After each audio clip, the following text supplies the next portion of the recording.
Video games, for years the domain of outsiders and geeks and people who look a bit like owls. Somewhere down the line, gaming went mainstream and now everyone plays them 18 hours a day, even George Alagaya. And while that is a lie, games have infiltrated popular culture and fundamentally changed the way we interact with the world. Yes, really. Now tonight, I'll share my personal, possibly bullheaded selection of the 25 most significant games that ever there were, and we'll be hearing from video game insiders, video game likers, and some reassuring, friendly, familiar faces so easily spooked viewers don't shit their own kidneys out with terrified indignation.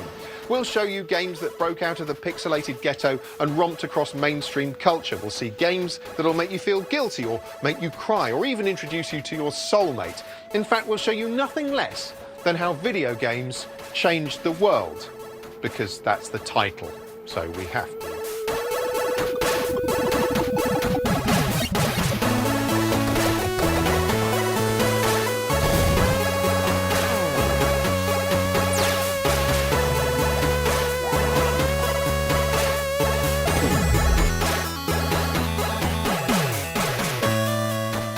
Today, in 2013, games are almost as commonplace as shoes. Practically everyone plays them in some form. Even Bacon replicant David Cameron was reportedly addicted to the jolly food slash-em-up Fruit Ninja on the iPad. But games weren't always as graphically staggering, painstakingly realistic, or conceptually sophisticated as they tend to be today. No, they had to start somewhere. Gaming's big bang happened in 1972 with the release of a simple-looking tennis simulator, a game called Pong.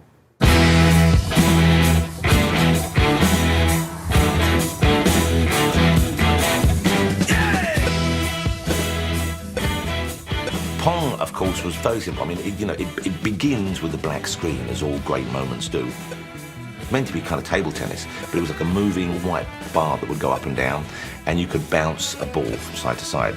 But it was so limited, so kind of basic in its function, and yet, curiously satisfying.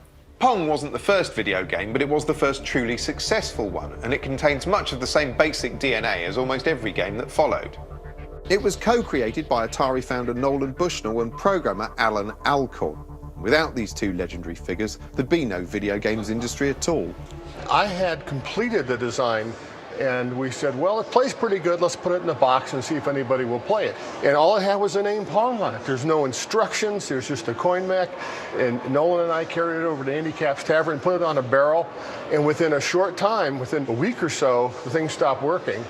And so I went over to fix it. That became full of quarters. Yeah. I opened it up and the quarters just gushed out, filled my pockets with quarters, and came in the next day and said, Nolan, I think we got something's going on here. And you go,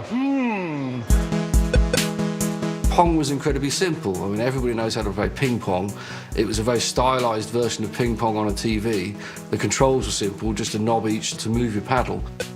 There was also hidden depth. The Atari allowed the ball to come off the bats in different angles depending on where you hit it. So it introduced this whole idea of skill and strategy, which is really, really important.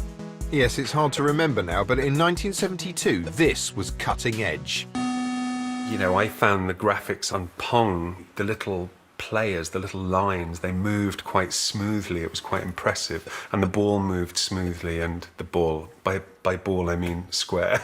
We didn't make the ball square because we thought that a square ball was cool. It's the only way we could do it. And so, you know, in some ways, I'd say the first 10 years of the video game business, we were always bumping right up against the edge of the technology that was allowed to us. You're watching the most exciting game you will ever see on your TV set. Telstar. Technology may have held the graphics back, but soon the rise of cheap microchips created a wave of Pong-like imitators you could plug in and enjoy in your living room, revolutionizing home entertainment at a stroke.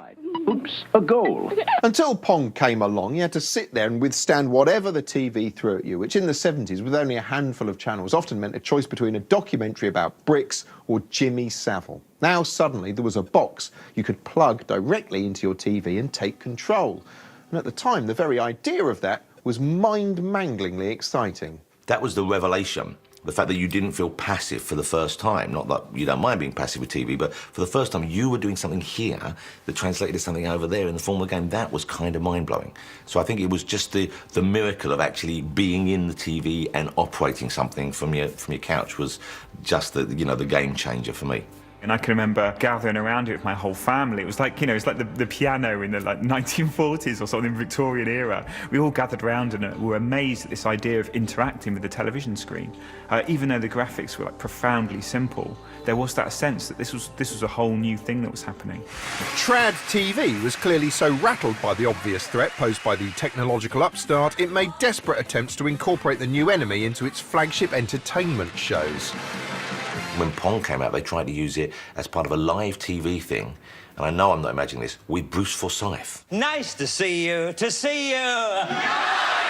Well, what else could I say? Okay, Bruce Forsyth had jumped ship from BBC to ITV for a huge pay packet. It was a big story back then, and ITV gave him the whole of Saturday night.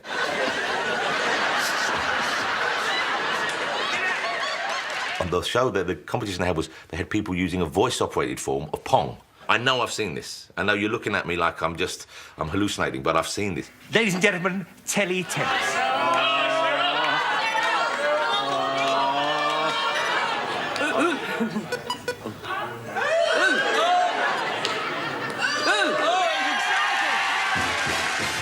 And even as a kid, I remember thinking, wow, this really doesn't work. In the years following Pong, amusement arcades filled with coin-guzzling monoliths became a common sight. But in 1978, the success of one title catapulted gaming out of the dark and further into the mainstream.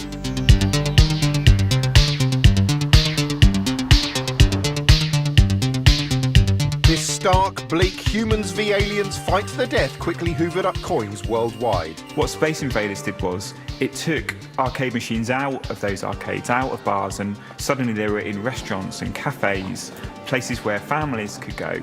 I think it was the first game that really did that. It took games into the mainstream. I can remember the first time I saw Space Invaders. It was at the Silver Blades ice rink in Birmingham. We were on a school trip on a Thursday night, and I remember seeing this game and putting 10p in the slot, and it was like a revelation to me. It was the most amazing experience, and from then on in, Space Invaders was my life. You know, you would get 40 pence dinner money each day, and you could go down to the cafe down the hill and get beans on toast for 20p and have 2 games of Space Invaders. The pace of Space Invaders was beautiful. As a noob who'd never played, you know, an arcade game before, you could walk up, you could put 10p in, and you could play for like 5 or 10 minutes without being annihilated. And that pace meant that it drew people in. Also, it satisfied something which gamers seem to enjoy, attrition, cleaning something up. You had this block of stuff which had to be cleared away. It's odd because it's something you can never win. You clear them up and then there's a little pause and they all come back again. But somehow you want to keep on doing it. Mastering Space Invaders became an overriding obsession for many. This is one of the first published books by revered author Martin Amis. It's Invasion of the Space Invaders, a surprisingly in-depth collection of his arcade tips, with a foreword by Steven Spielberg. Martin Amis has since disavowed his involvement in the Space Invaders tip scene. And the game's appeal wasn't simply restricted to the nature of its challenge. The sheer experience was equally important. This was the first game to evoke a distinct mood and tone. The music sped up as soon as the aliens got closer to you, and it was like that excitement and that sort of, oh, you know, this is really responding to what I'm doing. It's like a heartbeat when the Space Invaders are coming down the screen. It's dum, dum, dum, dum. It you know, accentuates your own kind of tension, and it was perfect. It was very stylistic. You know, the shape of the alien, as soon as you saw it, you kind of understood it and it burnt into your mind.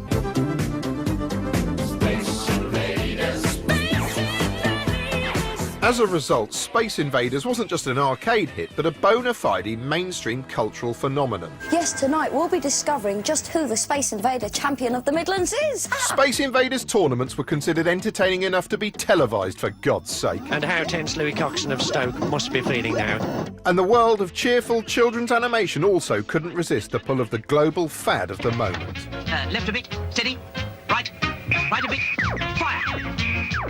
Every element of the Invaders template had such an instant iconic purity it still resonates today, with references to it popping up everywhere. Slick TV commercials nod in its direction, and it appears on walls around the world, courtesy of street artist Invader. And Space Invaders still survives as a game, albeit in a remixed, reimagined modern form. Well, I was very honoured to be asked to do it. Working on Space Invaders, it's like being asked to, go on stage and play with Dave Gilmour out of Pink Floyd or something like that. Space Invaders was the catalyst for an explosion of similarly themed games in the late 70s and early 80s as pubs, arcades and cafes rang to the sound of zipping lasers and white noise explosions. The primitive graphics of the day were ideally suited for depicting basic shapes competing for power in black space, but with this incessant focus on interstellar combat, games were in danger of becoming a chiefly male obsession. To gain wide acceptance once again, games would need to become less abstract. What they needed was some kind of likeable character.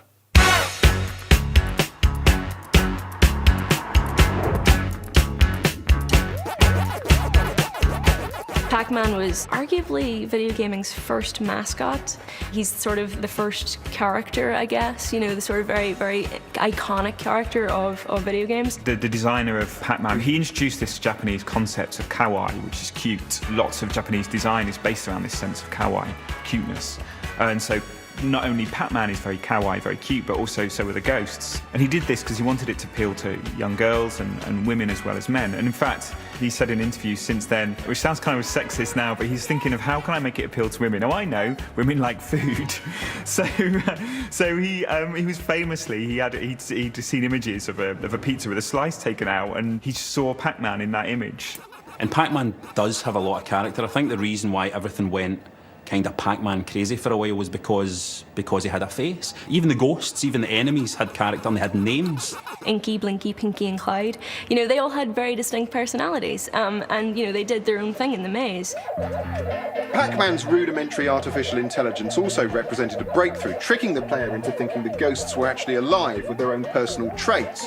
Blinky, the red ghost, was a fast, aggressive hunter. Inky, the blue one, was a dawdler. Pinky would anticipate where you were going and try and block you off, while Clyde, the orange one, was programmed to rapidly chase you until he got too close, at which point he'd dart back into a corner.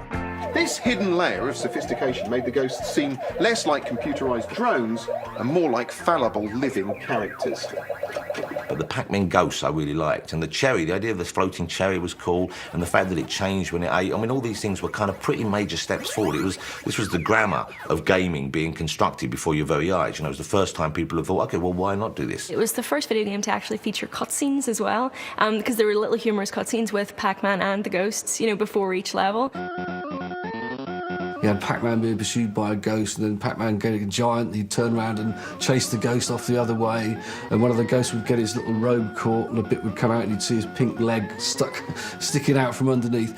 It introduced a gentle element of humour to gameplay, which I think helped broaden its appeal. Likeable characters are big business, and Pac-Man was no exception.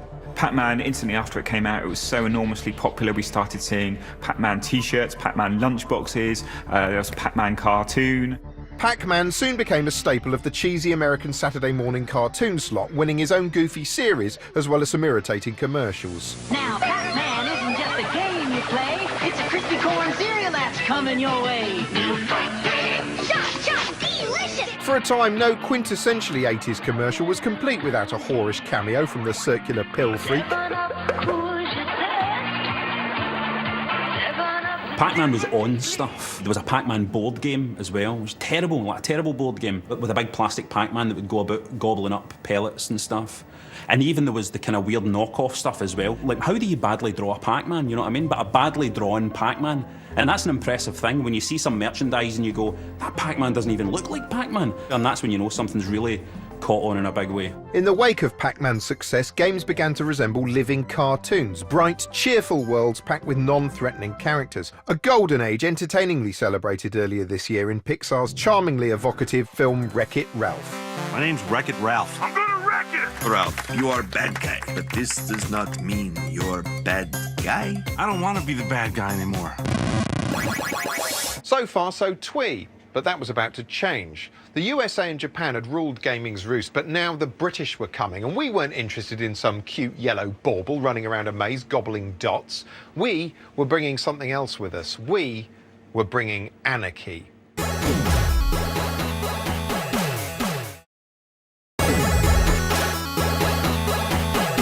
The The early 1980s were a heady mix of the Iron Lady's Iron Fist, soaring unemployment, Charles and Di's sexless kissing, and this footage of the Rubik's Cube that has to be included in every 80s nostalgia montage by law.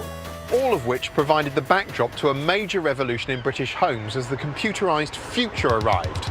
Now, it doesn't look very futuristic looking at it now from the vantage point of the future, but it did back then. That's how time works. The explosion of home computing that happened in the 80s was almost unique to Britain because of Close and Clear. In 1982, Sir Clive Sinclair launched the ZX Spectrum, a cut-price home computer intended to automate staid and some might say piss-dull tasks like spreadsheets and home economics. But more excitingly, as far as Britain's school kids were concerned, the Spectrum could play games, often rudimentary clones of existing arcade hits, but games nonetheless, and for a fraction of the price of the swanky American cartridge systems. And crucially, the Spectrum wasn't a closed system. You could write your own programs for it, your own games. And if you didn't know how, there were hundreds of available blueprints to learn from, printed line by line in the back of hobbyist magazines like this. I would come home and see my brother playing with his computer and learning to code it, using a language called BASIC. What was it? Say, what did you write? 10. Say, fuck. 20, go to 10. And then we go, fuck. That was my coding. That's my coding career. It spawned a sort of a huge explosion in creativity where some brilliant people were coding in their bedrooms. It was just like the punk movement. You know, the punk movement was very much like a DIY ethic. It was like, if you can't play a guitar, fuck it, pick up a guitar and play it. It doesn't matter if you can't do it, do it. And that's what games were like in the early 80s. It was like, you don't know anything about programming? It doesn't matter. Try it, learn, do it, release it. If you ask me, the ZX Spectrum was the people's computer, a true British original. It didn't have the fastest processor, its graphics were primitive, and the keyboard was this notoriously awful dead flesh rubber catastrophe. But it did have an immense range of bizarre and imaginative games, shot through with a uniquely British sense of humour. Many were almost like playable sitcoms or comedy sketches. There were hundreds of colourful, quirky Spectrum games, but only one came to truly symbolise the era.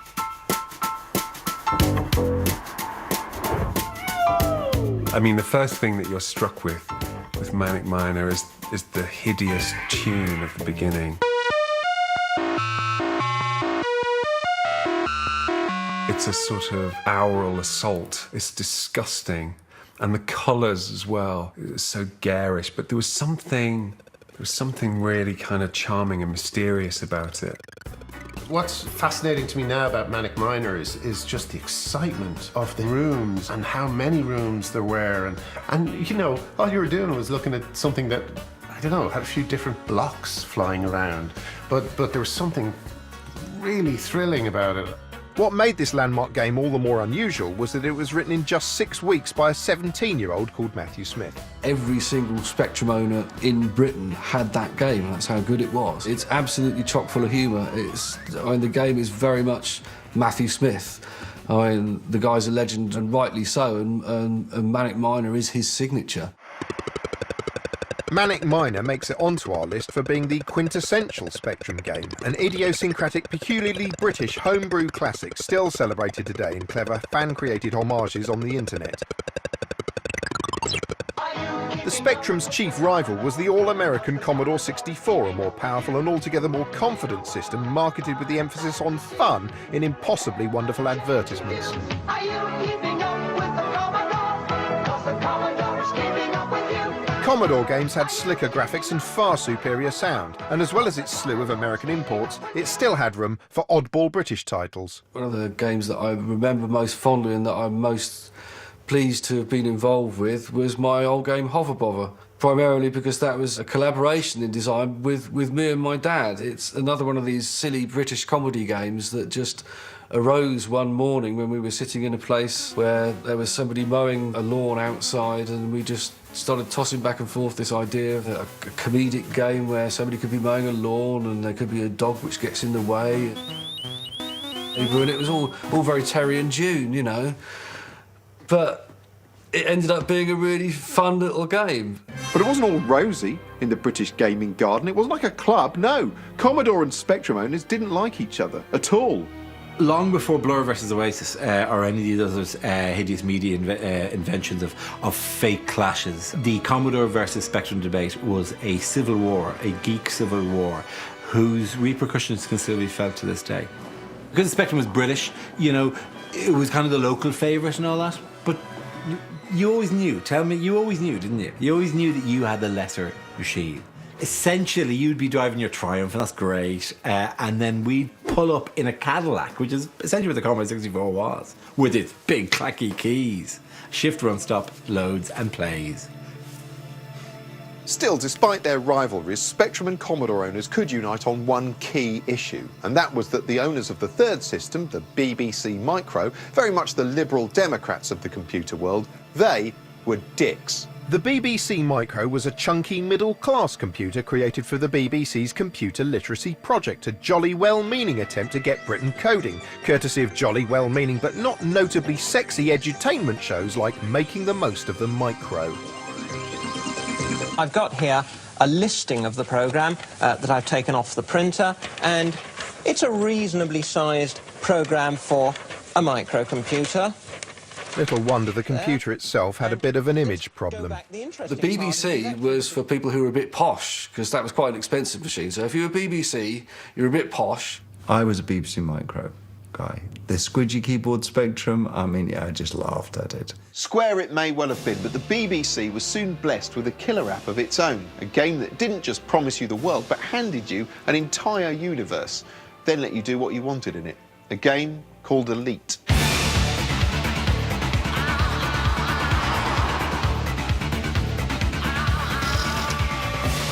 These Spartan monochrome wireframe graphics, primitive by today's standards, were stunning at the time, but that was only the start of it.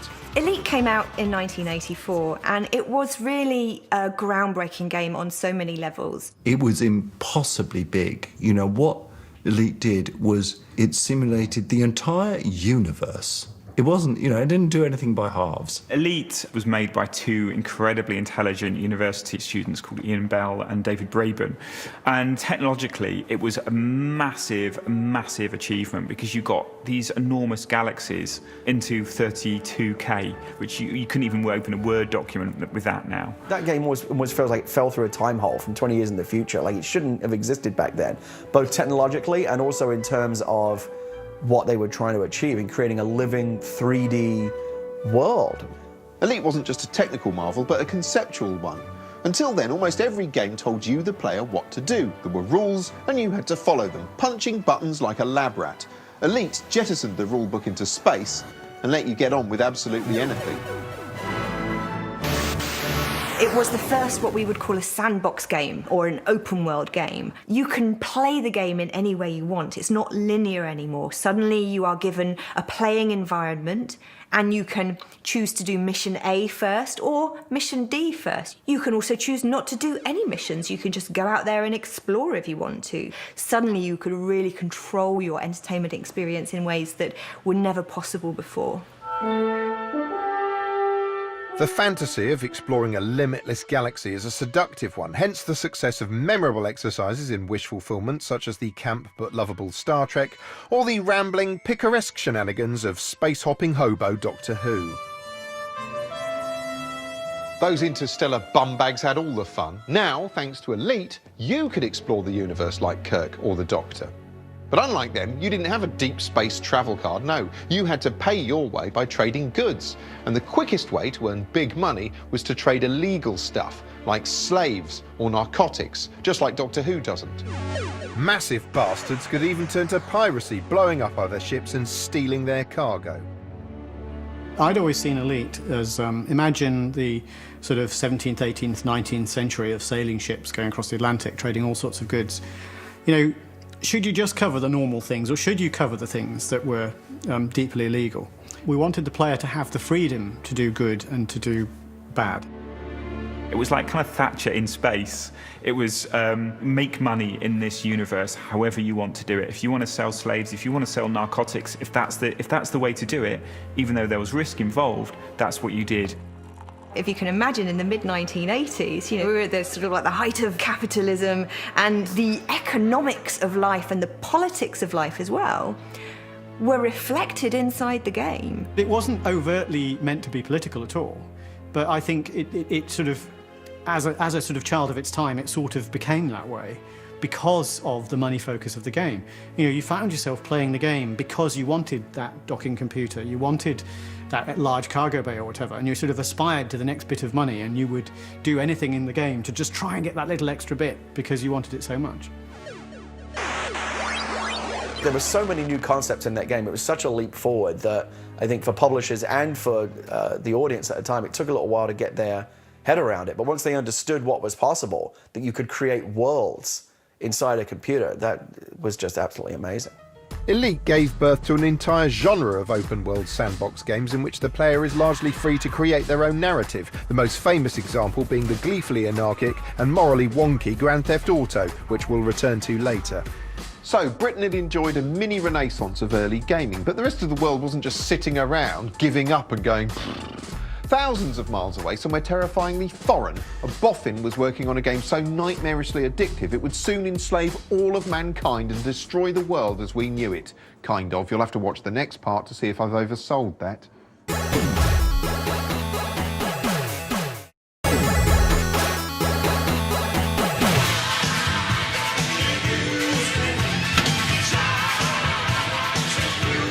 The year is 1985, and as an audience of millions pretends to live in harmony while withstanding this fucking excruciating Duran Duran performance at Live Aid, the world is in flux.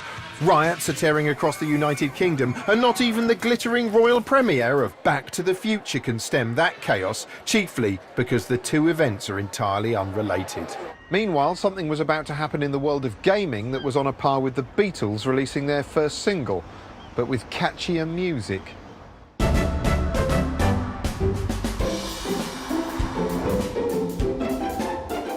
When Mario first appeared as the protagonist in the challenging Donkey Kong, he was known only as Jumpman. A few years later, he popped up in the somewhat bare-boned platformer Mario Brothers, but it wasn't until 1985 and the release of Super Mario Brothers that he became an instantly recognisable icon. Super Mario Brothers is a side-scrolling platform game where basically you have to run from left to right, going up ladders, down pipes, jumping on monsters, collecting gold coins. He's just a masterpiece of minimalist design, because you get his personality from just this tiny bit of information. His design actually came from the limitations of the console at the time. You know, the blue overalls, the red cap, the moustache, all of which came about because, you know, they couldn't really render anything more complex than that. So it was red, white, blue and black for moustache. It was as simple as that. You know, it was born of necessity. That's why it's curious that he's become the kind of iconic brand character that he is now. Mario just means games to me, if I'm being honest. Always friendly, always beautiful to play, like always beautiful to play. Has never really failed. And I think that Mario just represents all the right stuff in gaming, all that pure kind of fun stuff, the essence is all there in Mario. Again, it's this idea of complexity hidden behind simplicity. So Super Mario games look simple, they look beautiful, they look like they're for everybody, and they are, but they're also really, really difficult games, you know.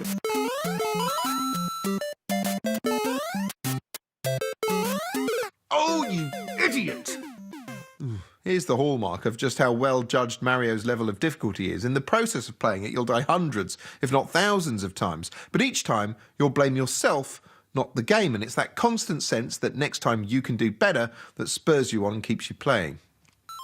In fact, the Mario platforming format is so compelling it appeals to absolutely everyone, from the under-5s to the under-fatwas. I've become a master of the Nintendo machine. I think I've become very good at defeating all sorts of tiny little two-dimensional enemies. Yes, Salman Rushdie became a Mario addict during his virtual house arrest. He even put his addiction to good use with his children's novel Luca and the Fire of Life, seemingly directly inspired by the game. In this, the hero traverses levels, saves his progress, and has multiple lives, which probably seems like a particularly brilliant concept when you're living under a death sentence. You can't really talk about Super Mario's success without mentioning Koji Kondo's music design. Mario's music was brilliant because every melody is like memorable.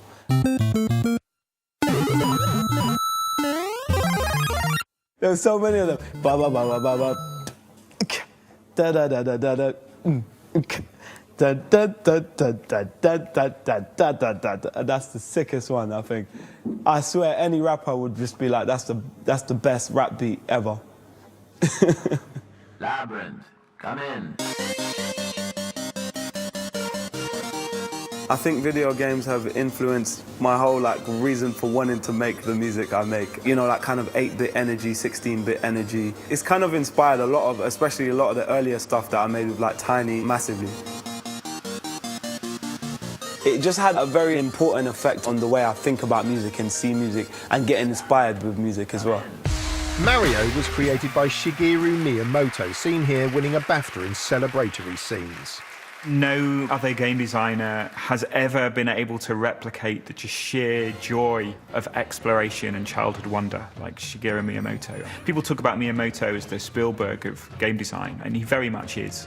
He's a man who creates wonder on the screen like no one else. In fact, Miyamoto isn't just the Spielberg, but the Walt Disney of games, responsible for an unprecedented number of treats, including the beautifully designed and widely beloved Zelda series. Unlike many video game mascots, which tend to be a Crash Bandicoot in the pan, Miyamoto's creations have endured largely because the games they appear in tend to be very well made. Mario in particular has become almost a kite mark of quality. If you've grown up with Mario, then he's part of your life, and so there are now parents who want their children to experience Super Mario in the way and have the excitement and joy of problem solving and winning games that they did with the Mario characters, and it's a joy to watch my children sort of enjoying it. Back on Earth in 1989, the Berlin Wall fell, marking the end of the Cold War in the Eastern Bloc. And these weren't the only tumbling blocks and falling bricks the Soviets had to contend with.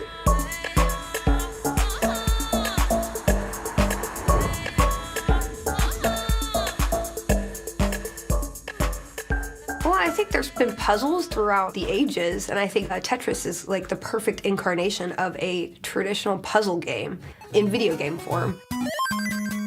Everybody is familiar with putting puzzle pieces together, and it just combined that with reflexes, and that was kind of like the perfect melding of two worlds, like sports and puzzles. When video games started out, they were things that anyone could play, stuff like Pac-Man, Donkey Kong. They were things that literally anybody could understand. Tetris is just like that. Games had gotten more complicated, but Tetris was fit shapes together. The minute you learn how to play Tetris, you've already succeeded at it. And there's not many games you can say that about. The minute you learn, oh, this block goes here, oh, this fits in here, oh, then that fits in here, that goes boom, and you've already succeeded right away. The minute you learn it, you're winning at it.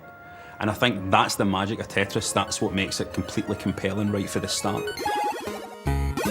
It's just a design that's so perfect that every single game designer who looks at that thinks, I really wish I could have made that. It's so simple, but so beautiful. Tetris's straightforward design was largely a result of the way it was created. Computer engineer Alexei Pajitnov wrote it on the defiantly and non-gamesy Soviet and utilitarian Electronica 60 terminal. It was pretty much at the dying embers of the Cold War. It was one of the first products that moved from east to west, and interestingly, he never actually made any money out of it until very, very recently, because it was effectively owned by the Russian government. Tetris was perhaps the first game that was compelling to the point of being addictive. While playing, you were dimly aware that some kind of irrational appeal had completely gripped your mind.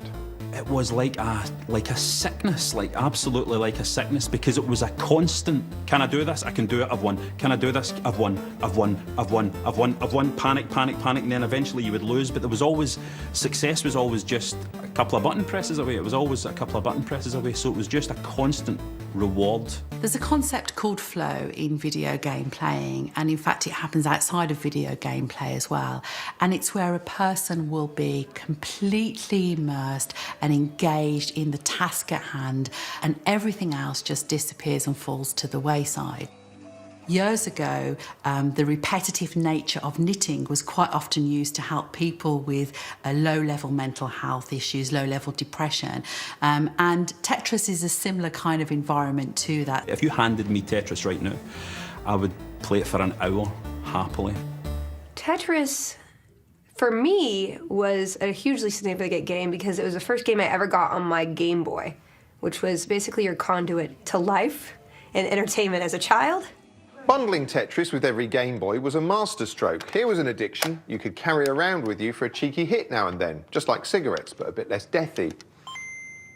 I dread to think how many, bus stops and train stops were missed because of it. But, it was that sort of thing. You could just take it out in your pocket and play it whenever you had, any moment of downtime. And that's something we're still seeing today with mobile phones. Its lineage leads to things like Angry Birds. The whole kind of casual mobile scene pretty much had its ancestry in the likes of Tetris. Even as the Russians were chalking up their first big hit with Tetris, meanwhile on our side of the Iron Curtain, Hollywood was starting to get seriously involved in the games industry. Games were being created by the people who brought you Star Wars. Star Wars. What was interesting straight away about the LucasArts studio was that obviously it was under the umbrella of Lucasfilm, George Lucas's company, so it was the first connection between film and games. LucasArts started, and it had a mandate to stay small and not lose any money and to be the best, I think were the three slogans they had. And also, don't use Star Wars. George wanted this new company to stand on its own legs. Early LucasArts efforts were action games, which, while technically cutting edge, didn't have much of an impact. What these games were missing was a coherent story, something you'd think Hollywood would excel at. The first attempts at computerised interactive fiction, such as Zork here, consisted of nothing but text on a screen, a kind of playable novella you'd navigated through by typing in instructions like go north and get lamp. This Spectrum adaptation of The Hobbit added crude graphics to the sea of text, not quite Peter Jackson. It wasn't until LucasArts turned the genre into a point-and-click cartoon that interactive storytelling came of age. When anyone asks me what my favourite video game is, it's not your Grand Theft Autos, it's not your Call of Duties, it's Monkey Island.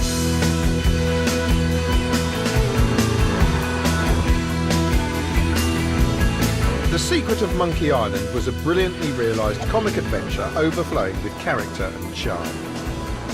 What I loved about the Monkey Island series was the fact that they were a little bit romantic at times. The main character, the protagonist, was a guy by the name of Guybrush Threepwood, this wannabe pirate who just really didn't have it in him. He didn't have the guts, he didn't have the nous to become this famous pirate that he'd always wanted to be. We had Elaine Marley, the love interest in the piece. She was funny, the script was excellent. The main antagonist, the main baddie, a ghost pirate by the name of LeChuck. And I love that character so much. I've actually got a tattoo on my leg of the man himself.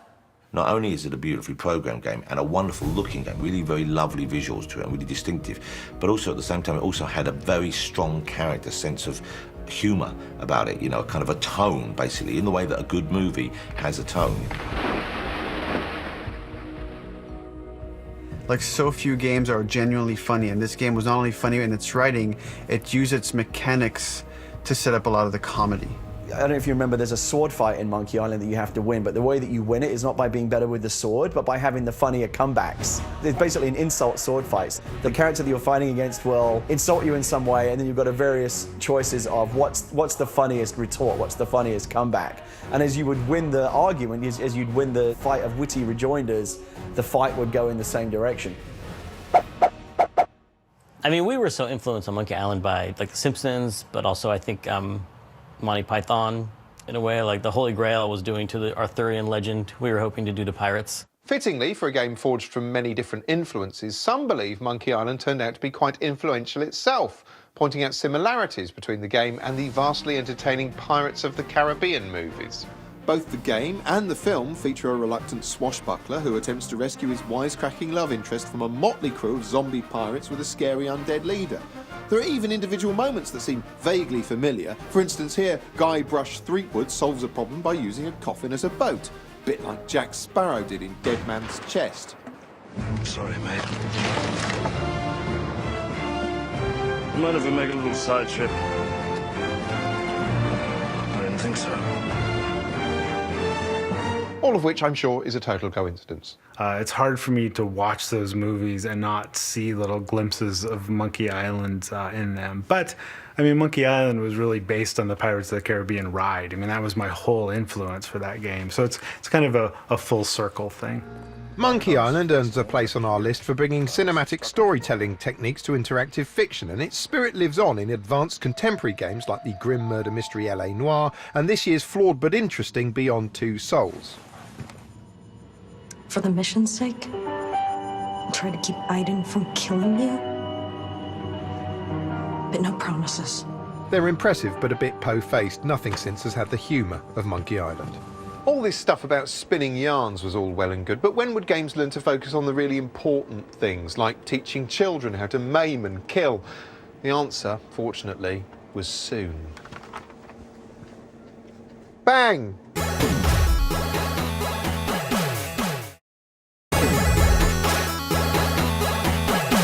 The early 90s were brimming with firsts. The first President Bush was gleefully waging the first Gulf War, the first McDonald's opened in Russia, and something called the World Wide Web became publicly accessible for the first time. Popular youth culture, meanwhile, was entranced by slackerdom and the grunge scene, as detailed on gaudy entertainment shows like The Word. But there was also a new wave of cultural icons hailing from Japan, whose specialist subject on Mastermind would have been kicking the shit out of each other.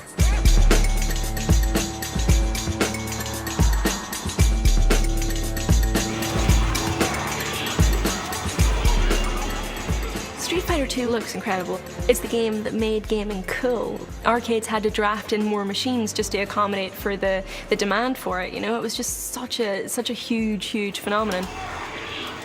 Street Fighter 2 is a prime example of why games are good, because you've got a friend and you say, let's just have a reasonable game of Street Fighter. Yeah, sure, let's have a game of Street Fighter. And you end up screaming at them, I'm going to kill you, I'm going to kill you. But it was great because it was competitive and it was so unlike anything that I'd ever played before, to be honest, because it's just two characters punching each other in the face.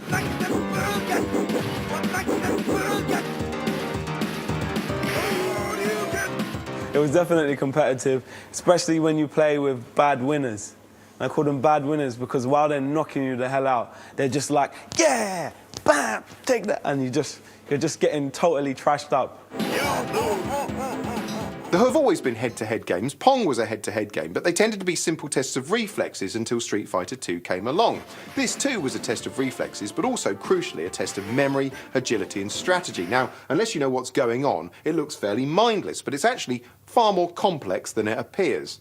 I think the key thing about Street Fighter 2 was that it popularised the idea of kind of complexity in the control systems. It was one of the first games to introduce the idea of special moves, so each one of the very colourful characters had their own way of fighting. To perform, say, Ryu's Rising Dragon Fist, your fingers have to perform quite a complex dance on the controller. You have to memorise and then perform this move at lightning speed, which makes it a bit like mastering a musical instrument. Someone playing Street Fighter 2 is making hundreds of strategic decisions at lightning speed. It's basically scissors, paper, stone, but on a bewilderingly complex scale. People who are playing Street Fighter 2 now, it's still really competitive, and they're doing frame-by-frame analysis of where the vulnerable windows are and like when you can use which attack and what blocks what and what doesn't block what, and it's just crazy.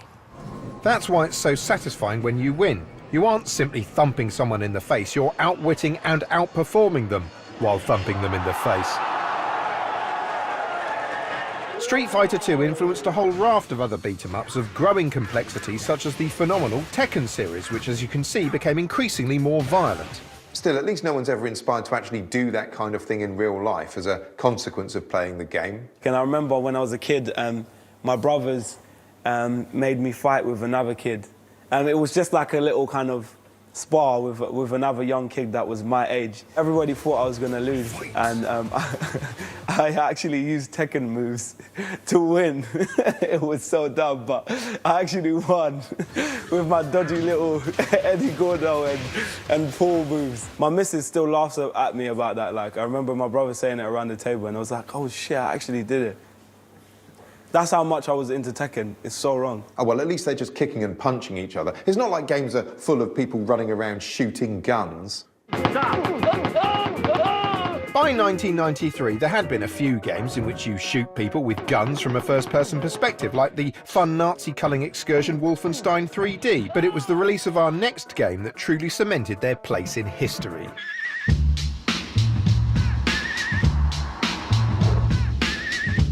Doom was a flabbergasting, ultra-violent descent into bloody hell. first time I saw Doom, my jaw was on the floor. It was absolutely stunning.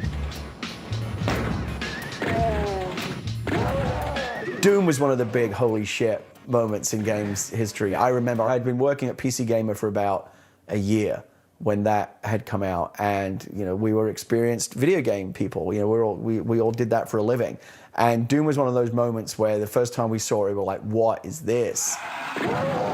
The modern day shooter is Doom, essentially. id Design effectively created the first-person shooter with the Wolfenstein before Doom. Doom popularised it because it was the perfect implementation, I think, at that time, of the idea of you inhabiting the character and the camera view being your view of the world. In fact, this groundbreaking first-person viewpoint was actually a happy accident. The reason why we made the games first-person when we started was because it took less processor time to actually not draw a character in front of you. So the game can go faster because of it. There was something very, how can I describe it? Lonely about Doom. I know it's not a shock for some people to imagine computer game players as being lonely. But Doom was one of those games I used to dream about, there was a feeling of real isolation to it, and I found that quite powerful at times. Isolation is scary. Doom was scary. Very scary. Honestly. Young people hearing older people talk about how Doom was scary must be like, when you read those stories, how when people saw the first cinema and they would see a train coming and they would run out of the cinema. You know what I mean? You hear those stories and you kind of laugh, you think, these idiots, they thought it was a real train coming. But, things can have an incredible effect on you when you're first experiencing them. The reason why Doom was terrifying for me was because there were doors in it that could open and shut. And that seems like caveman stuff, like being scared of that. It's like, ugh, being scared of a shadow or something. But the fact that there were doors and you could hear things behind the doors, that was an incredible kind of leap forward. That was an incredible thing. One of the things that makes Doom scary is just obviously the darkness in the game. And it's also scary in that enemies, you can hear them wandering around. And so they're there somewhere, and just hearing that, not seeing it, is a scary thing. And also, that you could go through a hallway and accidentally step on the wrong thing, and all of a sudden a wall opens up next to you and stuff is coming out at you. Doom was packed with so many innovations it was almost embarrassing, but its biggest innovation of all was the immersive and compelling multiplayer mode. I can remember I was actually working at a game development studio, and one Saturday we all went in and set up the computers, set up the local area network so that we could all play Doom together. And it was my first experience of being in a game world with a whole bunch of friends, playing together, beating enemies, and being aware of each other. That whole idea of telepresence, the idea of being aware of each other in a game world, it was fascinating, and it was so compelling, and we just played for 12 hours straight. The beauty of video games is that it adds a dimension to friendship that nothing else does. Going to see a film with your friends is nothing compared to being in a shoot 'em up or a game with your friends. And Doom was the first game that really allowed us to experience that. Yeah, although it's hard not to notice that experience is kind of violent, and in this regard, Doom was a child of its time. By 1993, technology had improved to the point where in-game characters could be represented, albeit crudely, by real people, as in the notorious Mortal Kombat here. And the sight of these real people maiming and mutilating each other was a step too far for some. When a player wins, the so-called death sequence begins. The game narrator instructs the player to finish, and I quote, finish his opponent. The player may then choose a method of murder, ranging from ripping a heart out to pulling off the head of the opponent with spinal cord attached. Every generation seems to have some sort of cultural moral panic, whether it's, Elvis Presley's hips or video nasties or whatever. And in the 90s, it was video games. It was games like Doom, and Mortal Kombat that had what were perceived to be super gory, terrible graphics, which when you look at them now is ludicrous, because of course it's just basically looks like people made out of CFAX getting blown up. Just as controversial was the frankly crappy Night Trap, which came on the exciting new CD-ROM format, threatening to turn games into full-motion video nasties.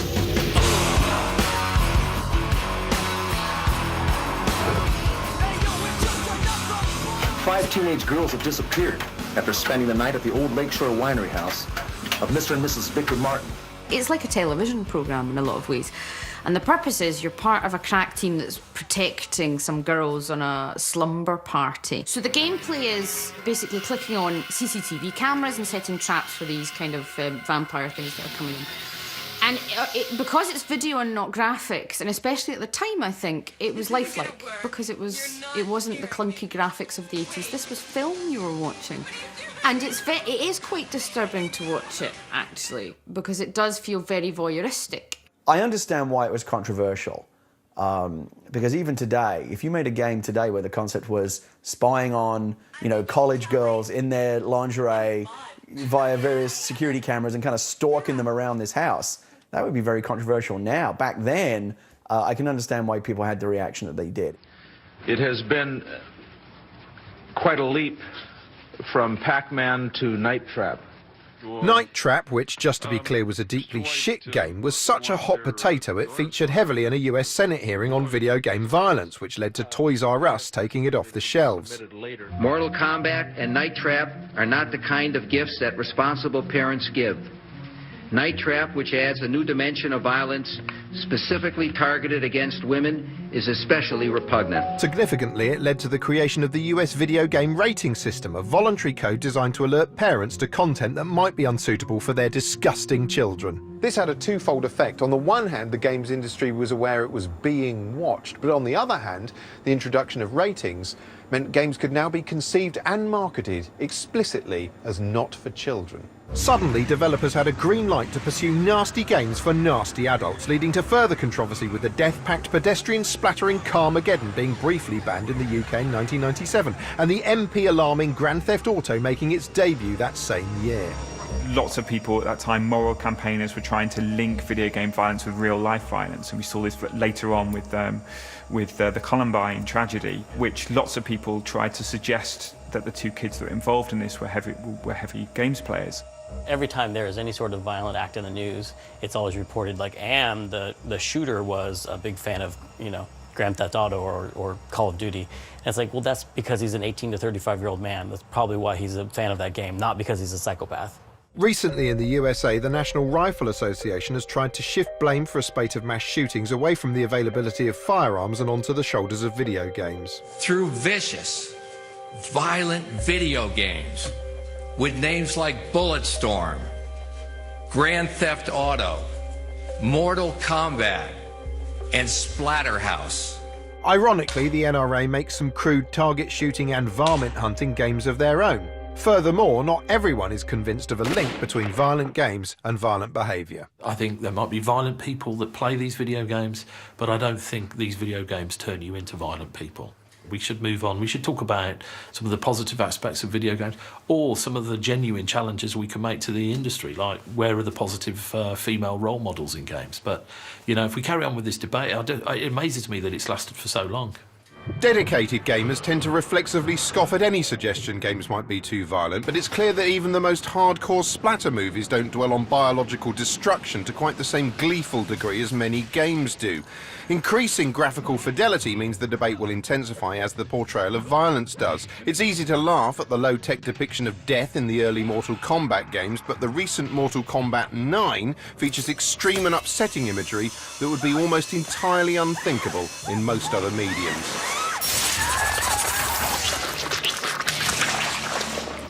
Kung Lao wins. Flawless victory.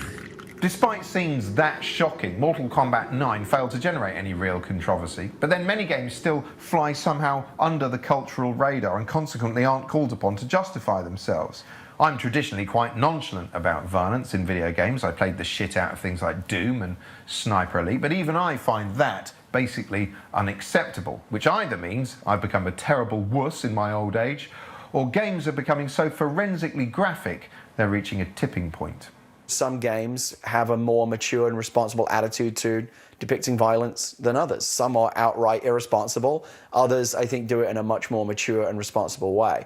And so I don't think there's anything inherently bad about expressing or exploring the subject of violence in video games, just as there is in any medium. But certainly there is violence in the real world. There's going to be violence in any artistic reflection of the real world, and video games are no different.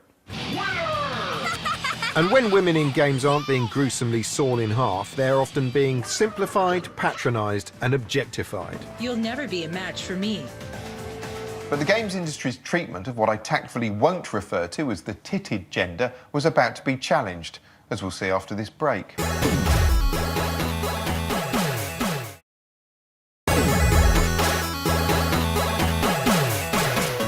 Picture the scene. It's the mid-1990s and no one knows what to make of humankind's poxy existence anymore because O.J. Simpson has just left court an entirely innocent man.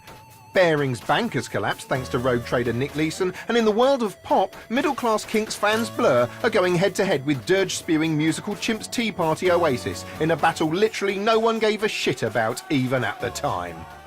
Meanwhile, bruised by the beating it took over flogging violent games to kids, the games industry suddenly hit on a new target market. People off their faces on ecstasy. Or clubbers, as they're technically known.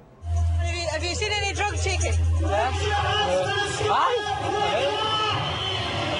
Oh, did you take any yourself? Here we have a normal, healthy young man. And here we have a fellow who's been experimenting with PlayStation for only a few minutes. Enter the slickly marketed PlayStation, positioned as the post-club, post-spliff entertainment medium of choice, bristling with trippy visuals and credible soundtracks.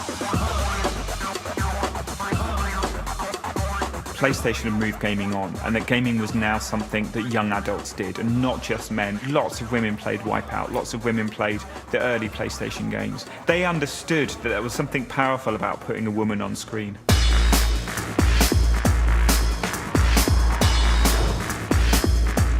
Tomb Raider was the first game that I became obsessed with. It was the only game really at the time where there was a woman involved and a woman with a couple of guns shooting some stuff and being pretty kick-ass. Partly inspired by the gutsy female image of singer Nena Cherry and post-punk toon feminist Tank Girl, Tomb Raider's Lara Croft earns a place on our list for being gaming's first true female icon. This was the era of Loaded and FHM, and Lara Croft somehow was kind of a virtual representation of that whole idea. She was kind of sexy Mario, the sexy Sonic. I mean, there's been so much discussion about, was she, you know, an object of female empowerment or was she an object of male titillation? When I was, 10 years old playing that game, that didn't matter to me. All I saw was a woman where previously I'd only seen a man, and that was huge for me. Having ruled the late 90s, brightening up trendy magazine covers and appearing in irreverent soft drinks ads, the 2000s would be less kind to Lara despite, or perhaps because, of being portrayed by the equally unrealistic Angelina Jolie in a pair of noisy but not very good Hollywood action flicks. Stop! But then in 2013, Tomb Raider was rebooted and reimagined with an increased emphasis on story and Lara's character. I'd finally set out to make my mark, to find adventure. Another key difference, this time the lead writer was female. I didn't really like the way that she'd been adopted by the wider media and somewhat over-sexualised, and I felt that as a younger female gamer I was sort of being pushed away from the franchise. And so when I took on the role of helping develop this new younger Lara, I really thought about what myself as a gamer when I first started out would have liked and what the younger me would have responded well to. You can look at the journey of video games and mirror it with the journey of Lara Croft as a character. At the beginning, she was a look, because video games were mostly about looks. And then, as time's gone on, Lara's creators have tried to make her more of a character, more of a relatable person. And similarly, all video games have been trying to tell stories that are more human and more relatable. The new Tomb Raider reboot feeds into that. What you've got there is a character who was once an avatar and is now becoming a person.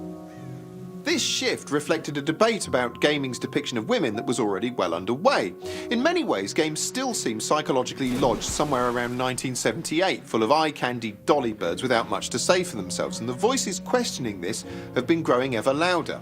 In 2012, when cultural critic Anita Sarkeesian launched a Kickstarter campaign to fund a series of short films about female stereotypes in games, some male gamers reacted by bombarding her with rape and death threats. I don't believe video gamers are sexist, and I don't believe most games are sexist, but also you look at video games and you can't deny that there are things in them that are not flattering to women and that make you roll your eyes and sigh, or sometimes make you really angry. And I think that it's not so much gaming culture that's unfriendly to women, it's internet culture. Even today, a huge number of games still place you, the player, in the shoes of a boring, cookie-cutter Caucasian hetero dude with a dick and a gun and fuck all else of interest. But there are some exceptions. Mass Effect's a good example of a mainstream video game, like one that a lot of people buy, that does include something other than straight white men. And for that reason, it has a very devoted following among people who aren't necessarily straight white men. In Mass Effect, your character is basically bisexual by default. You can flirt with whoever you want and pursue a relationship with whoever you want. And it's sad that that's progressive, but you know, in a video game of that kind of size, it is progressive. I didn't know you were such an optimist. You have that effect on people.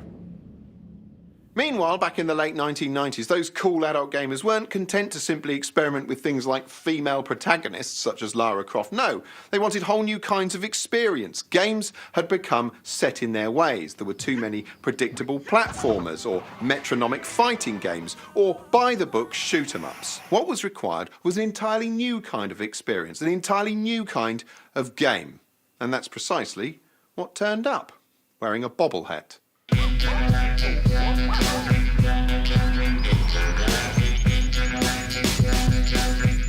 Parappa the Rapper is a game about a musical dog who learns the value of self-belief by rapping with a kung fu onion, and while you just press buttons along with the beat.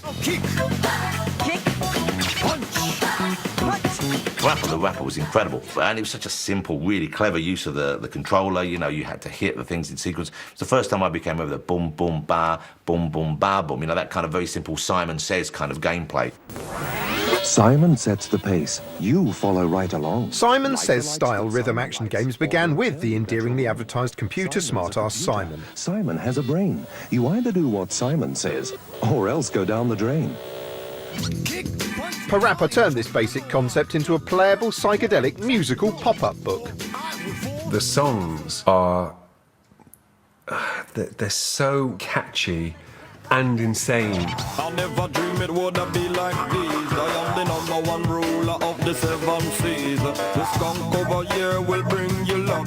The skunk over here will bring you luck. I often listen to the Onion Man song, or the driving school one. Check and turn the signal to the left. Check and turn the signal to the left. There's the one where they're all waiting to go to the toilet. The toilet over there will bring you luck. So get up, I got no time to spend. There's the driving school one. Did I say that already? Yeah. Parappa the Rapper was appealing because it made people like me who have absolutely no musical ability whatsoever feel like they did. that was a big part of its appeal, the fact that you were pressing buttons in time. There's no musical talent in that whatsoever, but you felt like there was. Parappa the Rapper led to games like Guitar Hero, in which you use a simplified push-button guitar to play along to recognisable hits from big-name acts. Later games added far more realistic instruments, meaning players were genuinely improving their skills, however old they were or weren't, as you can see from this charming footage. The very latest rhythm games have taken this to its logical conclusion. You now connect a real guitar directly to your console. In fact, they're not marketed as games anymore, but bona fide musical education tools. Not a bad legacy for a cartoon dog in a hat, although Parappa himself has been largely forgotten, relegated to appearing alongside 50 Cent as a pop culture reference in subversive comedy shows. Turn around! Plunging and kicking and turning around. We'll be punching everything inside. Parappa, you never returned my phone calls, so now eat bullets and lick my balls! It's a rarity talking about games on TV. TV doesn't often do games, and one of the key reasons for that is that TV commissioners believe no one wants to watch other people playing them, which is a valid point. I mean, picture two dweebs playing some baffling point-and-click strategy game. It's not like anyone's going to, I don't know, pack out a stadium to see that. This illuminating documentary footage depicts emotional South Korean fans watching their idols in action. And who are their idols? These guys, shit-hot StarCraft players. The Koreans are quite into StarCraft.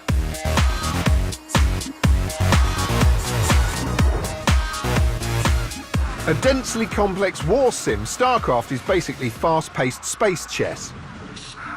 StarCraft is a real-time strategy game of building up a base and sending off soldiers to kill people, but at a pace that will take whole years off your life.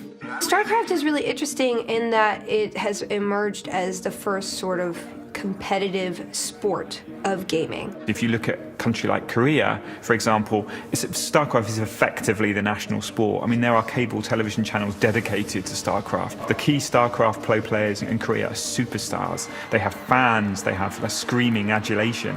As you can see, it invokes unparalleled excitement amongst commentators. I think for a lot of people, they just enjoy watching people that are good at things, you know what I mean? I mean, it's almost like watching like virtuoso piano playing and stuff when you watch some of these guys playing StarCraft and their fingers are a blur when they're playing it, and it's kind of fascinating. Never mind fascinating, the Korean audience finds the game shout-out-loud shitifying.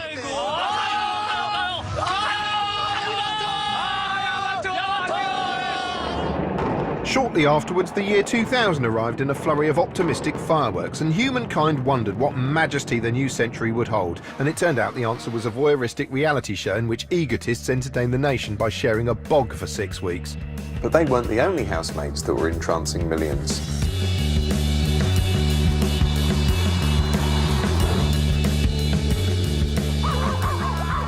The Sims, in some sense, is kind of a life simulator where you create little people, personalities. They then live their lives in the game. You can create houses for them, they can get jobs, they can fall in love, they can have kids. Following in the footsteps of the voyeuristic satire The Truman Show, in which the world tuned in to watch the mundanity of a suburban life, The Sims tapped into our desire for a perfect domestic existence. It certainly appeals to that part of you that wants to escape into another world and create another version of yourself. Almost too similar to what your real life is. I was living on my own when I first played The Sims, and I thought I'd try it out. I didn't really go for it. I didn't enjoy it. I just thought I couldn't see the point of it, to be honest. But I was playing it, and it was in the very early stages of the game when you just buy a flat. And I noticed there were all these little green patches on the floor and the sound of flies near the green patches. I was like, what the hell are these? And I realized that as the game progressed, more of these would build up. I thought, well, how do I get rid of them? This is annoying. And then I figured it out, that it was waste paper bins. You put waste paper bins in each room, and then those little green things stopped appearing. And I was playing the game, and I thought, maybe I should put waste paper bins in my flat. The Sims wasn't just idle play, it was stressful. You had to micromanage every aspect of your Sims' existence, from how many bins they had to how often they went to the toilet. You had to eat healthily, exercise loads, and generally behave if you wanted a good life, and that good life was rigidly defined as a well-paid job, a smiling partner, and a tidy house full of possessions. Maintaining all of that became increasingly difficult. It took the American suburban dream and turned it into an endless point-and-click pain in the arse. It was actually meant to be a satire of US culture, and I think most people didn't get that. And the promise of the game, really, in The Sims, is that you have all these objects, and each one has like little ratings. You know, the couch will improve your comfort this much. But each one of these objects becomes kind of a ticking time bomb. They can break, they can, you know, catch on fire, they can become dysfunctional. And you find that these objects that you're buying to basically make your sim happy are now making your sim miserable. But even though The Sims' roots lay in satirising consumerism, it soon became a capitalist cash cow itself, with a barrage of distinctly unironic branded spin-off packs you had to pay for. I don't think The Sims will ever be as popular again as it was when it first released, and I think the reason why is because we are The Sims now, really. Each other are The Sims. When you look at social networks and you look at Facebook and stuff like that, you now have that top-down view into people's lives. The Sims created a realistic world, but then just made you conform in it. Luckily, a game was about to come along that would let you indulge your darker side.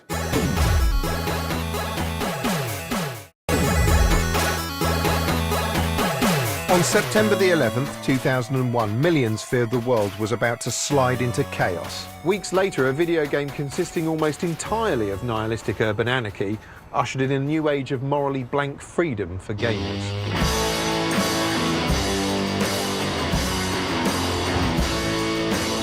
I love the feeling of dropping into what is a pretty realistic simulation of a working city and then just causing havoc. It's just sort of like perfect escapism for me. Early incarnations of Grand Theft Auto were somewhat primitive and looked vaguely reminiscent of the rebellious bedroom-coded ZX Spectrum games that were part of its genetic code. Despite being set in an exaggerated version of the USA, it was a defiantly British game made in Scotland from mudders. Grand Theft Auto arrived at DMA Design, a small Scottish development team in Dundee, and it was something they'd worked on there. A very small team had worked on it for like 4 years, and it was thought of in their studio at that time as kind of like the runt of the litter. Then in came Sam and Dan Hauser, who took on a publishing deal with DMA Design. They became the kind of producers of the game, and it changed. So when Grand Theft Auto 3 came out, they used 3D visuals, which made the game feel more mature, but it was also much more aware of wider cultural issues. They had lots of cool music in it, and again, there was a sense of anarchy to it, but it was more out of control this time.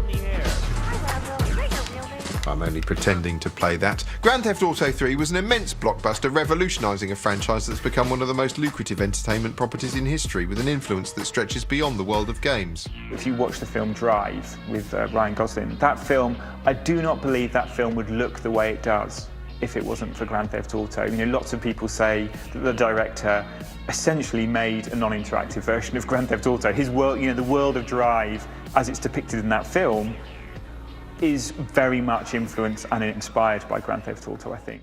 But unlike cinema, most of the stories told within the world of GTA are ones the player effectively writes themselves, using the freedom of their own actions. Don't be no wise-ass punk, now give me that. The other day I stole a car, I was shooting someone in the head, and my wife was shouting, "Shoot him again, shoot him again." Now, we're two very peaceable, cat-loving ladies from Glasgow. I think I can rationalise it because I know it's not real. It's not real. Yes, and if rib-tickling viral videos are anything to go by, GTA's world of fantasy indulgence even seems to appeal to older players, especially those with an axe to grind against energy companies. Hello, what do you do for a living? Work for British Gas, do you? You wanker. I'll give you to put my bills up. Master's back, you take that. You won't put them up no more. Bang! One for you and one for you. For some reason, this level of anarchic freedom seems to upset people. Parents, listen up, because here's what you need to know tonight. In Grand Theft Auto, your son, or your husband, or your boyfriend, or whoever, can hire a prostitute, have sex with her, and then beat her to death with a baseball bat. Well, GTA is the gift that keeps on giving for tabloids. I mean, Parliament debates it, there are motions tabled in the House of Commons on it, there are endless commentators who judge it to sort of be something linked to the devil. If you're a parent and you allow your son or daughter to watch this, even if they're beyond 18 years old, you're a lousy parent, in my opinion. It is the definitive moral panic game. Ladies and gentlemen, this is your moment. Please don't make me ruin all the great work your plastic surgeons have been doing. Grand Theft Auto is pretty much the Frankie Boyle of the gaming world, really. It's controversial, Scottish, nihilistic, hard to defend in The Guardian, and to what end? Well, because it just wants to make you laugh, of course. Yeah, shut it, pal. You'll leave here with an asshole like a yawning hippo's mouth. It is interesting, being a Brit living in the United States, I think people outside of America tend to look at the American world from the outside a little bit more cynically. We look at American culture and American values with a little bit more cynicism than people inside American society do. You have to be on the outside to hold up a mirror, and that may be what the reason why GTA has been fairly successful as a piece of satire. Again, I think the satire, the commentary in GTA is often very crass. I think they miss the target as often as they hit it. But again, the fact that they're trying goes beyond a lot of what a lot of AAA big budget video games ever try to do. It's a giant cartoon, Grand Theft Auto, and it's not exactly a subtle representation of anything, but then it's not meant to be. If you want a subtle representation of something else, read a lovely book by Jane Austen. Grand Theft Auto is all about causing mayhem and not giving a fig about the consequences, but increasingly some games are prompting players to consider the repercussions of their actions, and they do it with surprising grace.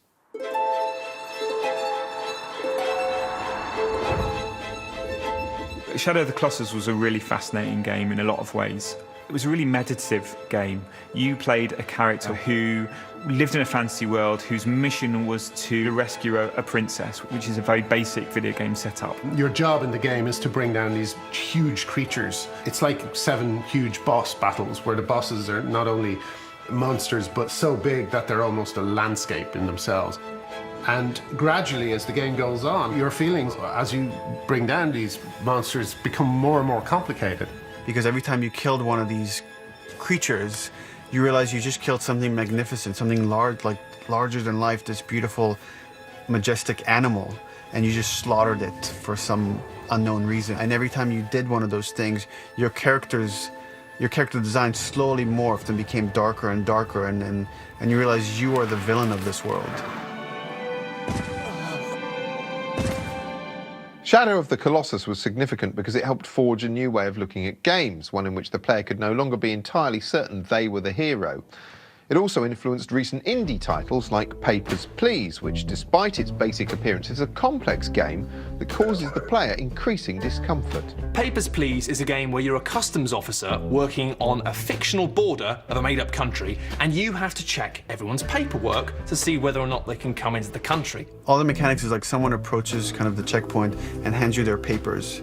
And they might ask you to let them in. They have family, there's someone that's starving inside, or they're trying to bring somebody to them. But your job is just to check, are their papers forged? Do they have all their papers? And then whether to allow them to get in or reject them. You quickly realise you've got to be a bit evil. If you don't make the quota every day for stamping enough people through, you don't get enough money to feed your wife and kids. And it's the sort of game that you play it, and you realise why people do bad things. It puts you into a position where you slide and you go, all right, well, just one person. But then before you know it, you're completely corrupt. And you never really noticed it happening. Through those mechanics, you feel a feeling that's so unique to gaming, you feel guilt.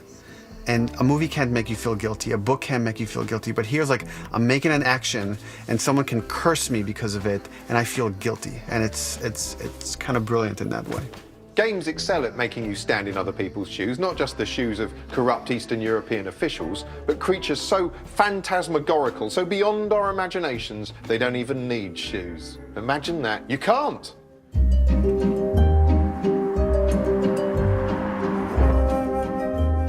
Something happened in the mid-2000s with the rise of what's called the massively multiplayer game. And this, for me, was the point at which the line between games and reality started to get quite blurred. My wife got super into it, so did my son. And what was nice was, in actual fact, it became quite a nice mother and son thing to do together. You know, it was very interesting. You know, they would go on raids together. You know, where else can a woman, a grown woman, who's mothered several children and written several hit movies, go out with their son, skin some animals, kill a troll, okay, win some gold, and still see a lovely bit of scenery in a lovely new mythical city? Nowhere. The problem with a game this seductive is it can also be quite addictive. Regularly, I would play for 14 hours straight. When I would be raiding, I do a couple raids a day, and then I have to do upkeep in between the raids. You hear of people who will sit there, especially men, I have to say, who will sit there with buckets or bottles attached to their nether regions, so they don't have to move. They can play constantly and just pee in a bottle. The cliched image of World of Warcraft players as addicted, shut-in husks neglecting their own lives was memorably satirised in this South Park episode. Man, bathroom! What, hon? Bathroom! Bathroom!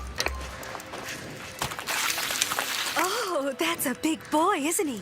Yeah, and never mind World of Warcraft, that is the tragedy of all games, isn't it? The way they steal you away from the real world where all the normal people live and encourage you to stay indoors. Gaming's just such a sad, sedentary pursuit, isn't it? It's totally unlike, say, the way you're sitting there in a darkened room passively watching me say this.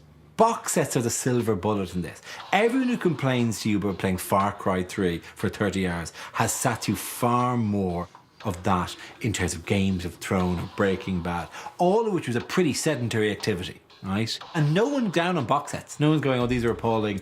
Box sets are making our children fat. So that's always been the one I want slam. Have you watched a box set recently? Well, of course I have, because I have watched Der Klugenfergen, the new Scandinavian murder thing. How is that different to playing Grand Theft Auto 5?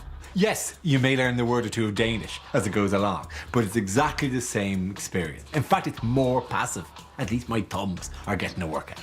Never mind a workout for your thumbs, what about your other fingers? Early video games were simple. And so therefore, anybody could sort of pick them up and figure out what to do.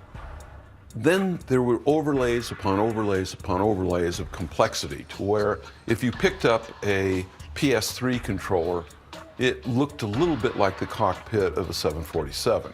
The minute you went to a one-button gestured thing, it empowered a whole bunch of new gamers. And that was really the power of it.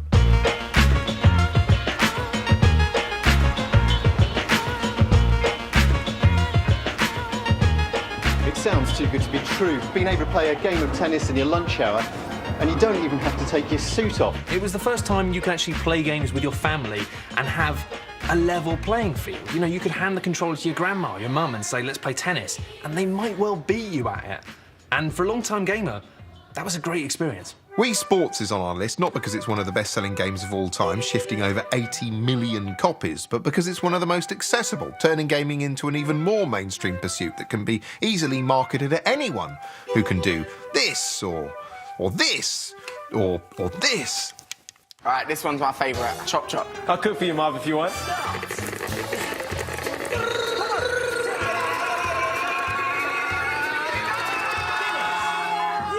After the spectacular coming of the Wii was the Microsoft Xbox Kinect, which did away with the controller and instead watched you with its beady camera eye and judged your every action like Orwell's Big Brother, but fun. The new incarnation of the Xbox comes bundled with this more advanced, bulkier version of the Kinect, which can now analyse your heartbeat and facial expression. Gesture technology has now dribbled out of gaming and into other everyday gizmos like smartphones and even televisions, which now routinely require you to wave at them like some kind of peasant, as we can see from this unsettling advert. And the gaming world hasn't finished invading your life just because it's taught you to perform a few gestures like some kind of gibbon. No, as we'll see, it's after nothing less than your soul.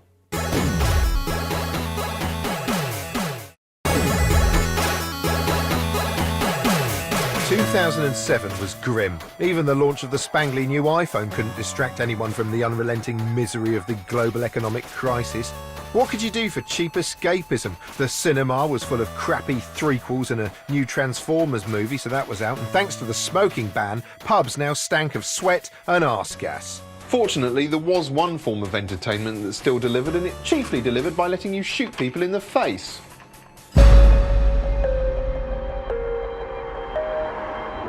This action-packed epic is very much the Citizen Kane of remorseless gunfire. Modern Warfare is about putting you into the shoes of a soldier, putting you in the middle of a battle, and not just as, you know, the lone superhero, but as part of this giant machine. You know, it's a world going on around you. The Call of Duty franchise is impeccably produced and fun to play, but also so brutal, many find it hard to stomach. For my money, the most disturbing mission in Modern Warfare is Death from Above, a mission which puts you in an AC-130 gunship and puts a kind of grainy film over the cameras. You're looking down and shooting at targets you can't even recognize. It's the only mission in Modern Warfare that could be photorealistic because the real-life footage we see on the news from AC-130s is grainy. And it's tremendously disturbing because you can't make out what these figures are. It could almost be a statement, but it's not. It's just there so you can have fun, and that's very dark. Every Call of Duty game seems to have its banner moment, which is almost deliberately conceived. Oh, this will be the level that will get us all the headlines in the Daily Mail and, you know, the Sun, and these are the things that people will complain about. I think that's a little bit cynical. The game's success also lends the debate about violence an interesting new kink. Many of the guns it features are real-world weapons licensed with the manufacturer's full consent. It's a kind of grim product placement, which means the game doubles as a shop window for future gun owners, albeit inadvertently. Trouble is, some of its more fanatical fans are the very last people you'd want owning guns. Or even rocks, to be honest. Fucking come out of there, bitch! Oh my god! Fucking lightweight marathon, you think you're fucking good? Get the fuck! Ah! Call of Duty is the prime example of a game with a horrible player base in terms of behaviour online. Oh my god! Shut the fuck up, you stupid fucking darkness! There's a joke that comedians tell called the Aristocrats, which is just basically the most offensive joke you can possibly tell. And playing Call of Duty with a headset on is like listening to a children's choir sing the longest, most vile aristocrats joke in your ear for hours. It's intolerable. Darkness, I swear to God, I'm gonna come over there, I'm gonna fuck your mom like the pig she is. All of that could lead you to believe that present-day gaming is horrible. Not necessarily. Video games are in an amazing place right now because you've got these giant blockbuster games that are like giant Hollywood movies, and then you've also got the equivalent of the independent film scene. You've got games that are made by one person, two people, little teams who are saying something that they want to say. Just like indie films came about when the cost of making films was drastically reduced, now tools and publishing options are available for essentially the little guys who just want to put their game out there, games that don't have as much appeal, but cost so much less. They can recoup their investment with just a few thousand sales. Suddenly, it seemed the idiosyncratic bedroom coder of the 1980s was back with a vengeance, like someone had turned back the clock. And an unusual time-twisting indie platform game called Braid led the charge.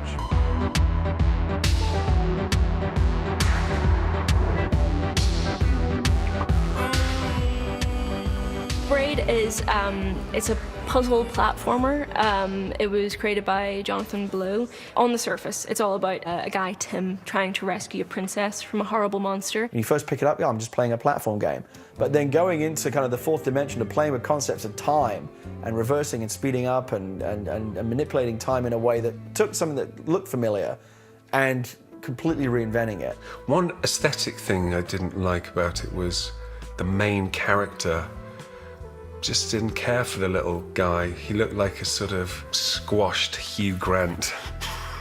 You know, that's just my taste. You know, I'm not a fan of miniaturized Hugh Grants. Braid is almost a game that's kind of too smart for its own good. Almost, I kind of feel like it's a game you admire.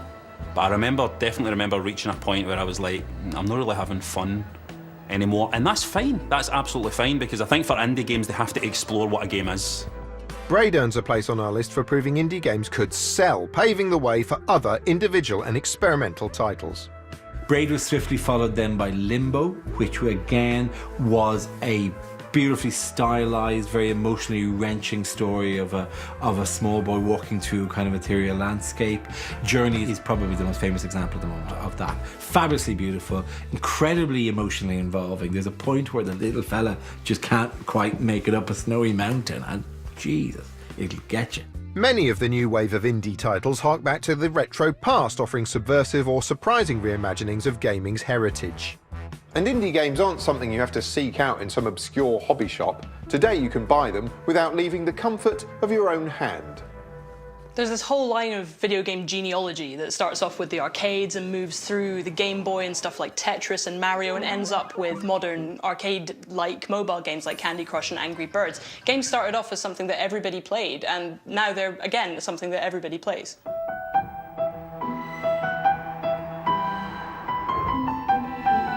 Lots of people that didn't really think of themselves as gamers will play something like Angry Birds because it's like a time killer, because wherever you are, whatever you're doing, if you're in a doctor's waiting room, if you're on the bus, if you're bored on the tube, you can play Angry Birds and it kills that dead time. With its intuitive, visually appealing gameplay, Angry Birds has brought intense handheld pleasure to millions, just like your mum has. Angry Birds is a nice enough game. I don't think it's the best game in the world, but I mean, certainly it deserves to be a success. Whether it deserves to absolutely rule the entire universe to the exception of anything else, I really don't know. Well, even yesterday when I was going to buy my train tickets to come down here, I looked over at the ticket clerk's phone that was lying next to the ticket window. Angry Birds. It's just everywhere. Like Pac-Man way back yonder, Angry Birds has become an unstoppable kiddie-wink merchandising phenomenon, with branded goods, cartoon shows, theme park rides and all. But Angry Birds isn't the only indie game to have built an empire. Our next game is, if anything, an even more impressive achievement.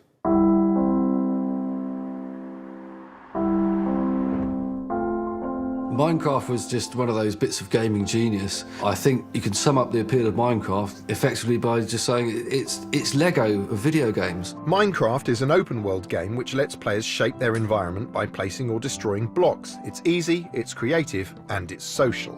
The beautiful thing with Minecraft is that you see people playing together to create something, to build some massive project. people coming together to build replicas of the Starship Enterprise and stuff like that within Minecraft. And that's a lovely thing, because most of the time in games people come together to destroy stuff and each other. Minecraft became a hit, selling over 33 million copies, and its most enthusiastic fans are children. Children can interact with Minecraft and it allows them to be creative in a way that nothing else does. Like reading a book is great, it's wonderful, but it doesn't allow them to be part of that fantasy. Minecraft does. And they create these huge worlds for themselves, these huge structures, not because someone is telling them to, but because they want to. And they're probably learning so much about teamwork and design and architecture and the environment just through playing this game. You get lots of teachers now, geography teachers use Minecraft to get children to design villages.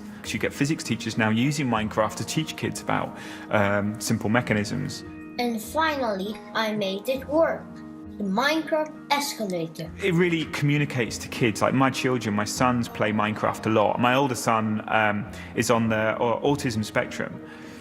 To him, Minecraft is so valuable because it's a world of logic and creativity which he immediately understands. And this is the same for all children. Like it's really helped my son in a lot of ways kind of express himself, which is really profoundly important. You know, I'd love to shake the maker of that game by the hand because I think he's kind of changed my son's life. So the world of games has become like the world of cinema, with multi-million-dollar blockbusters to one side and low-budget cerebral indie titles on the other. But now there are signs of a third way emerging. We're seeing the beginnings of the gaming equivalent of the critically acclaimed HBO box set. Where did you get the money for this? Drugs.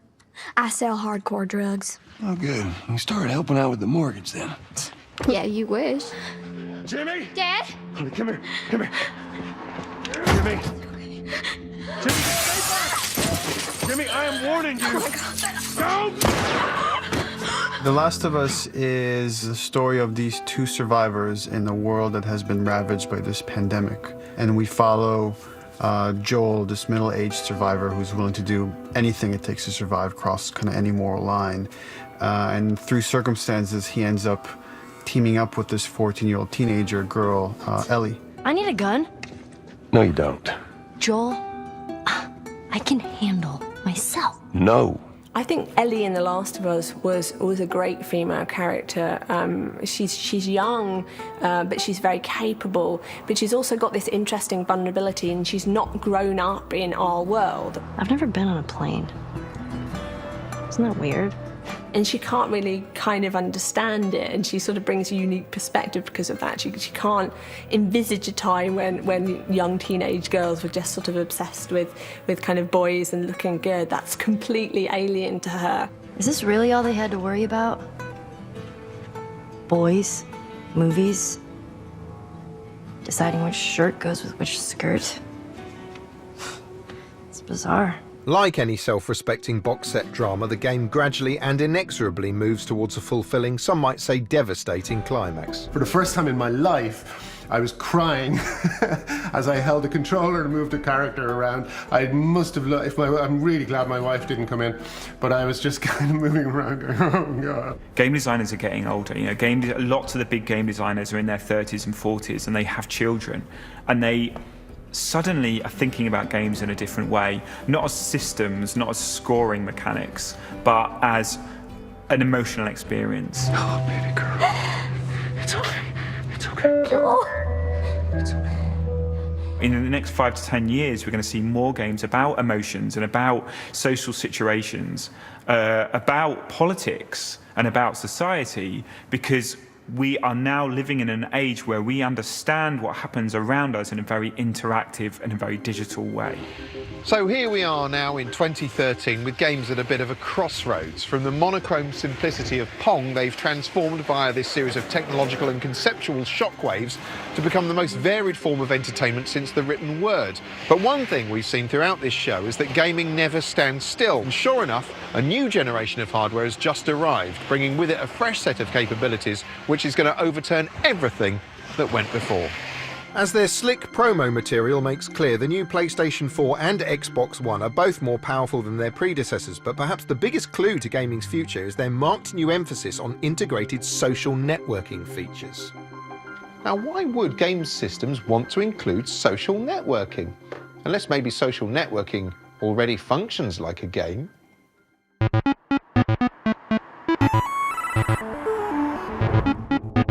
Twitter is a massively multiplayer online game in which you choose an interesting avatar and then role-play a persona loosely based on your own, attempting to accrue followers by repeatedly pressing lettered buttons to form interesting sentences. The biggest way in which video games have affected our world for me is the increasing gamification of real life. Stuff like Twitter is a game. It's about, small achievements adding up to bigger ones, and it's about playing the rules of whatever you're in. Gamification means applying the mechanics of video games to real life. Now, often this boils down to incentivizing people to perform the same action over and over again. Each time Mario headbutts a block, he gets a coin. When he gets 100 coins, he gets an extra life. And these perpetual little pats on the head compel you to bash those blocks for hours. By supplying a constant stream of fun-sized rewards, social networking has by accident gamified whole aspects of our lives. Every second, another little gold coin for you to collect. More followers, more retweets, compelling you to interact over and over again. These are games we don't even realise we're playing. Every day you have a drama and you have everyone sort of piling in to be the one to talk about it, to be the one who gets retweeted. It has become kind of a game that I find myself gauging when I do a tweet how popular the tweet's going to be, and I try to guess ahead of time, like how many retweets is that going to get and how many favorites they're going to get. In terms of the competition, especially between like celebrities or people with the verification tick. Every time I see someone, or every time someone's talking about someone, they're talking about how many, oh, I've got 50,000, I've got 1 million followers, I've got this. And it kind of very much reminded me of a lot of games like that. It was always about how many points you got, and it ups your profile and makes you feel like you're doing something in your life. What I do on Twitter a lot is just project a false persona. And it's like that avatar thing, you know what I mean? It's like World of Warcraft or anything like that. The way I am on Twitter is nothing like the way I am in real life. That feels like a game sometimes, you know what I mean? If you're a sociopath, it feels like a game.